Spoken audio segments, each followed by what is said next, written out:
What's going on, guys? First Sergeant V here, back with part 5 of our First Sergeant series. And today we're talking about Common Core Competencies for the First Sergeant and Master Sergeant. So we're going to break this up into 6 major topics, which are readiness, leadership, training management, communications, operations, and program management. Right. So our Common Core Competencies, what we're expected to do on a day-to-day, and what's expected of us. So all this information is coming out of TC 7-27 Tax 7, the NCO guide. So if you haven't had a chance to hit the NCO guide up, make sure you hit that up. So without further ado, let me go and share my screen and we'll get started. Alright, so we're going to talk about the First Sergeant, Master Sergeant Common Core Competencies, right? So all this can be found in the TC 7-22.7, right? So this here is a guide for us to use of what we should know and actually what we should be proficient in. So if you look in the TC 7-22.7, the first portion of it is basically going to tell you what you're responsible for in 6 major areas or topics, right? When it comes to leadership, readiness, training management, communications, operations, program management. Now it's no secret, these are all taught at the NCO PME schools to all non-commissioned officers regardless of rank or position. Right, so the first portion of this is what we're going to cover, is what every NCO is supposed to know and do. All right, and then we're going to get into actually the First Sergeant, Master Sergeant stuff. Right, so these Common Core Competencies, there's 4 areas, right, subject areas that help build on for skills, knowledge, and ability for all NCOs. Right. So when we talk about readiness, right, NCOs are responsible for soldiers' readiness and play a key role in unit readiness. This competency includes, right, so this is for all NCOs. We're talking about inspections, comprehensive social fitness, physical, spiritual, emotional, social, family, equipment maintenance, right? Everybody is responsible for equipment maintenance. SFL TAP, resiliency, MedPros, financial readiness.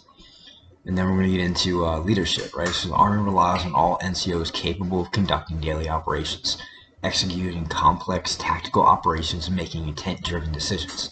NCOs must lead by example and model characteristics of the Army profession, right?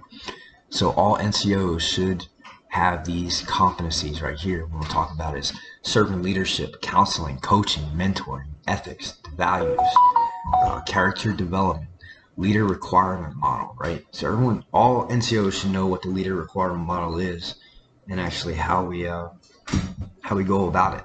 Critical thinking and problem solving. Then we get a little into training management, where we talk about risk assessment, preparing an 8-step outline, conducting individual training, art and science of training at squad to brigade, right? So all the different levels of training, how we do that. So like I said, NCOs are directly responsible for the training individual soldiers, crews, and small teams. Army training principles provide a broad but essential foundation to the guide NCOs near as plan, prepare, execute, and assess sustained and effective training. Talk about communications. Competent leaders depend on good communications, right? Leaders cannot lead, supervise, counsel, coach, teach, or mentor, or build teams without the ability to communicate clearly. So all your NCOs need to be developed. We need to talk about verbal, military briefings, writing, active listening, facilitating, negotiations, social media, digital communications, media engagement, how to talk to the media. They should have an understanding and an idea on how to do this. We get into operations, and mission command is the Army's approach to command and control that empowers subordinates decision making and decentralizes execution appropriate to the situation, right? So when we talk about operations, this competency includes large-scale combat operations, multi-domain operations, joint operations. We're talking about operation and missional variables, troop leading procedures, the military decision-making process, warfighting functions, operational terms and symbols, operational contact support, and of course, DoD strategies. So keep that in mind. And then lastly is the program management. So all NCOs assist their officer counterparts in managing Army programs that help soldiers and families, right? So your NCOs should be made aware and know about these programs. And I'm talking about the safety program, OMS, Army Career Tracker, how to navigate it, how to use it, talent training management, talent management, the maintenance program, ACS, information management, supply discipline program, you know, IPS-A is coming out soon. I know we're all getting ready for the brownout, but they should be made aware of that. All right, armed force management model, how we run as an army. So let's talk about the first sergeant's role, right? So the first sergeant is a senior enlisted advisor to the commander and company troop battery level, right? First sergeants are responsible for maintaining and enforcing standards, ensuring training objectives are met, developing soldiers in the unit, all administrative functions, and ensuring the health, welfare, and morale of the unit and their families. First sergeant serves as a coordinator for training and resources, as well as a lead integrator for the outside organization and entitlements. The first sergeant is a standard bearer for organizations and serves as a role model for the soldiers and NCOs and officers. Okay, so don't get that twisted. The officers are always watching you as well. When we talk about the Master Sergeant serves as a key enlisted member of a staff element at battalion or higher levels. Although not charged with leadership responsibilities equal to a First Sergeant, the Master Sergeant level experience makes them an invaluable member of staff for input, right? So we're talking about policy development, training development, enforcing standards, discipline within the organizations, and whatever field their expertise is in. Okay, that's the role of the Master Sergeant. So duties and responsibilities of a First Sergeant and Master Sergeant are the same, okay, but will vary, right? Core competencies are the same.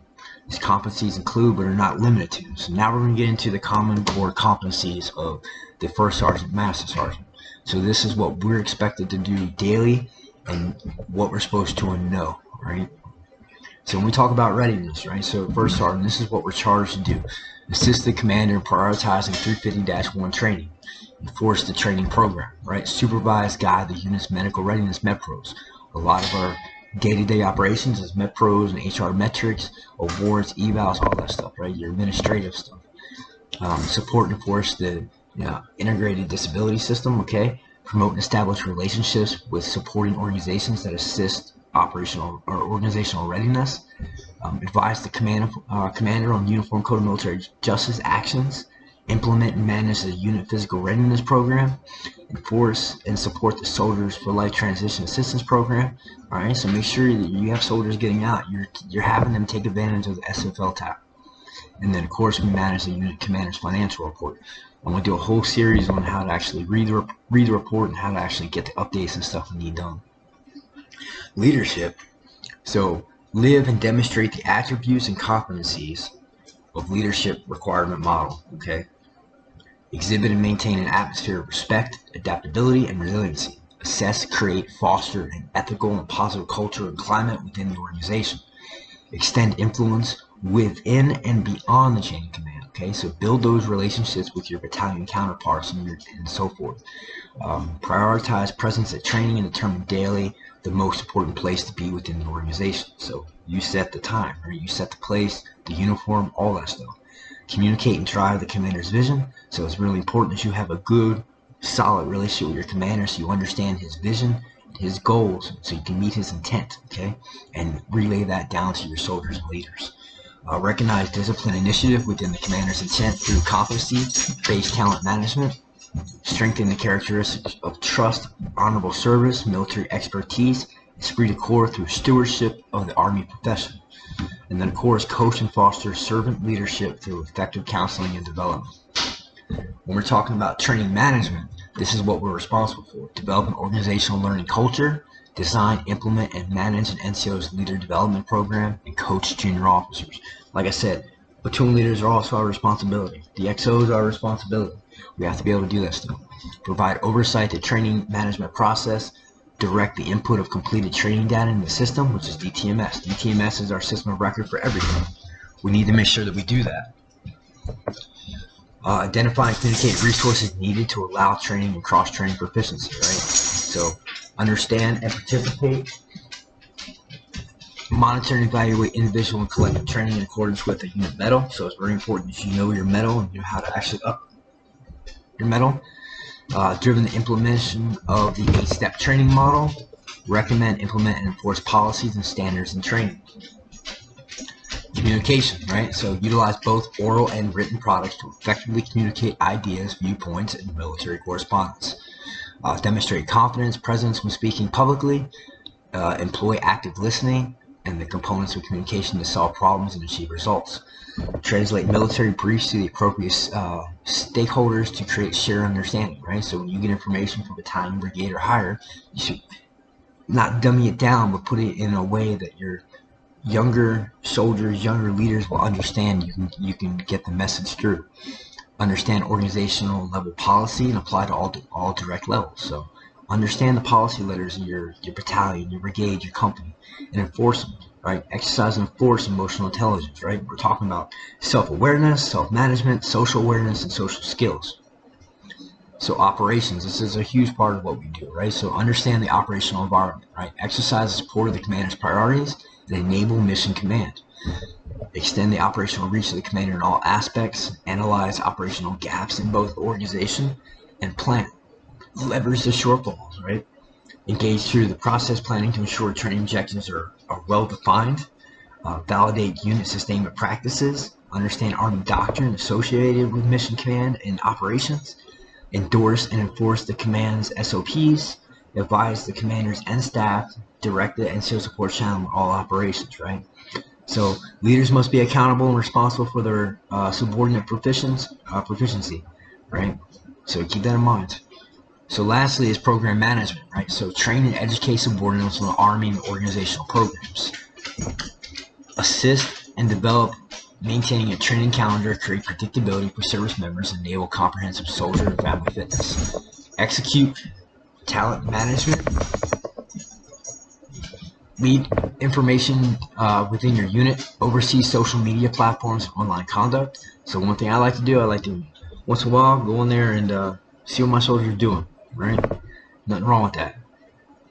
Assist and enforce the standards associated within the unit maintenance programs. So that's basically what we do for program management, right? So big takeaway here is we execute talent management. Talent management is huge, right? And when I talk about talent management, we need to place people in positions where they're going to excel and what they need. Look at their career maps. So I hope y'all like this video. Like I said, this is part 5 of our series, and we're going to be doing part 6 very soon. But if you're new to the channel, make sure you hit that like and subscribe button.